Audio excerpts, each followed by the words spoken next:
بهن الشكل.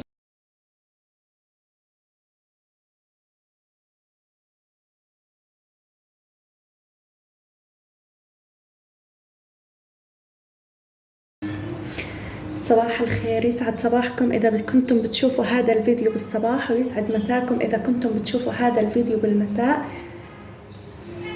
وإن شاء الله تكونوا بخير. كيف حالكم؟ طمنوني عنكم. اليوم حأساوي وصفة سهلة واقتصادية، وصفة بسكوت سهلة، كتير سهلة، وزي ما انتم شايفين المكونات كتير بسيطة، وبتمنى هذا الفيديو ينال إعجابكم.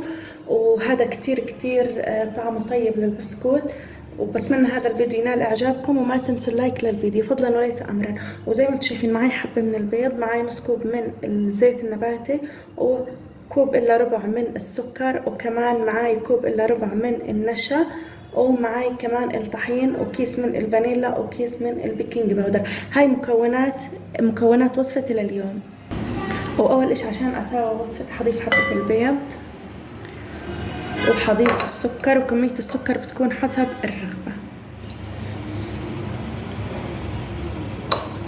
وحضيف كمان معاهم الفانيليا، سكر الفانيليا كيس.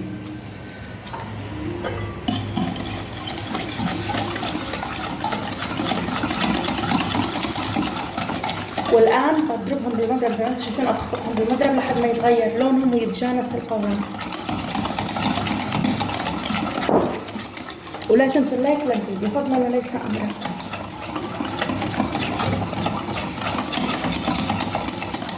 وهيك زي ما انتم شايفين تغير اللون، صار أفتح أضيف الزيت النباتي.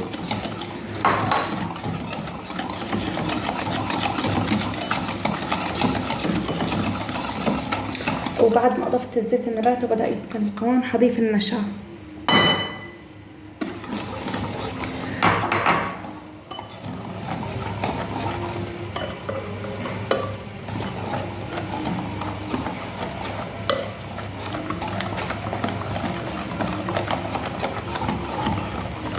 وبعد ما خلطت كل المكونات مع بعض، حابة أضيف الطحين بالتدريج لحد ما تلم العجينة معي وتصير عجينة متماسكة.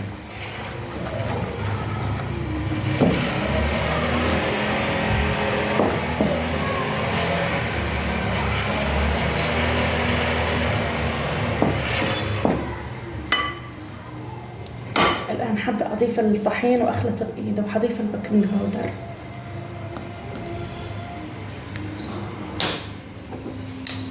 زي ما انتم شايفين بضيف الطحين بالتدريج، وحضيف البيكنج باودر.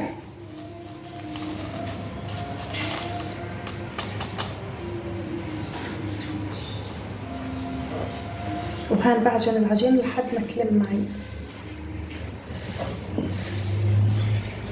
وهذا البسكوت ممكن نقدمه مع الشاي، ممكن نقدمه مع القهوة، كمان ممكن مع النسكافيه، يعني مع كل شيء.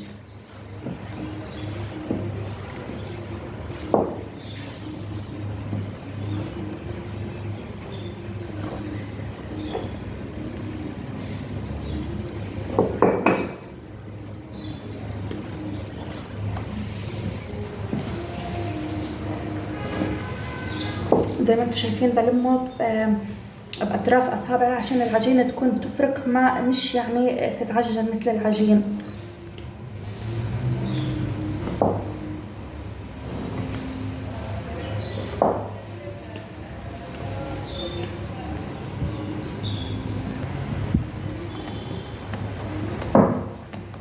والآن زي ما انتم شايفين العجينة لمت معي. هاي عجينة البسكوت صارت جاهزة.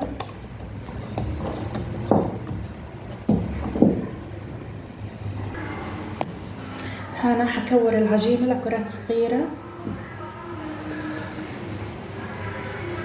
بهذا الحجم.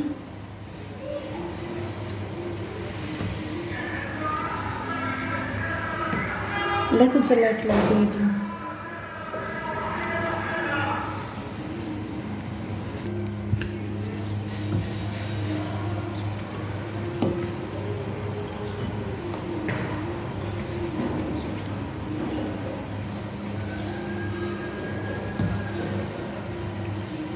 وهان كورت كل العجينة. وبعد ما كورت العجينة الآن حفردها بهذا الشكل.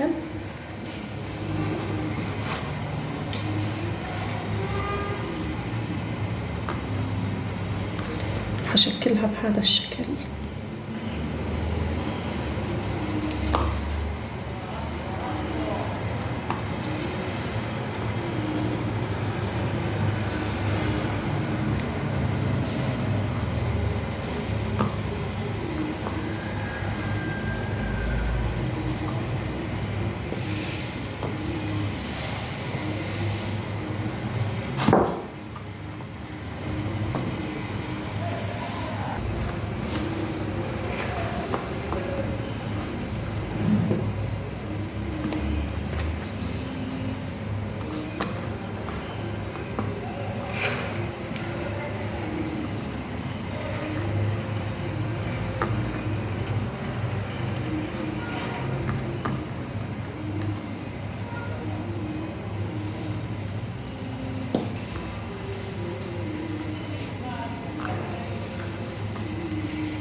وهيك بعد ما شكلت كل الكمية والآن حدخلهم الفرن نخبزهم.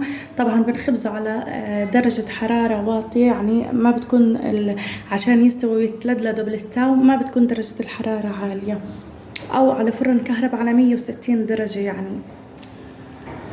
وحرجع لكم بعد ما أخبزهم. وبعد ما خبزتها هذا كان الشكل النهائي.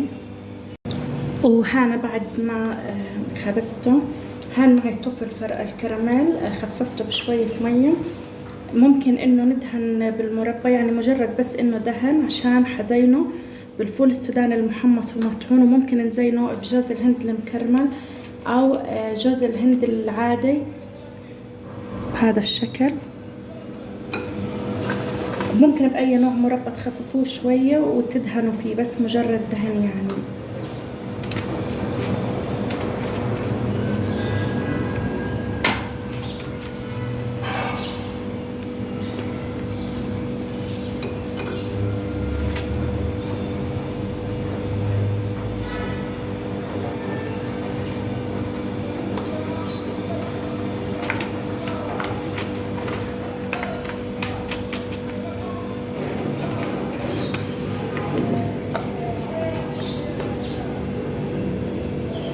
هذا الشكل.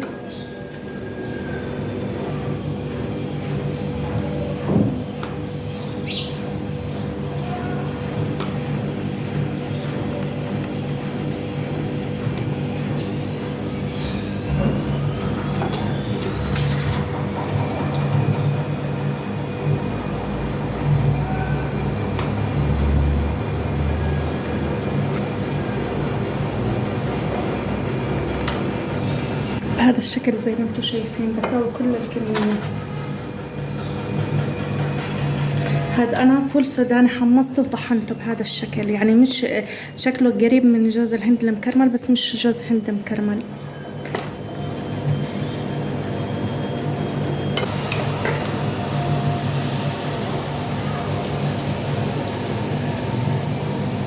وهيك وصفتي لليوم صارت جاهزة. هذا كان الشكل النهائي لوصفتي.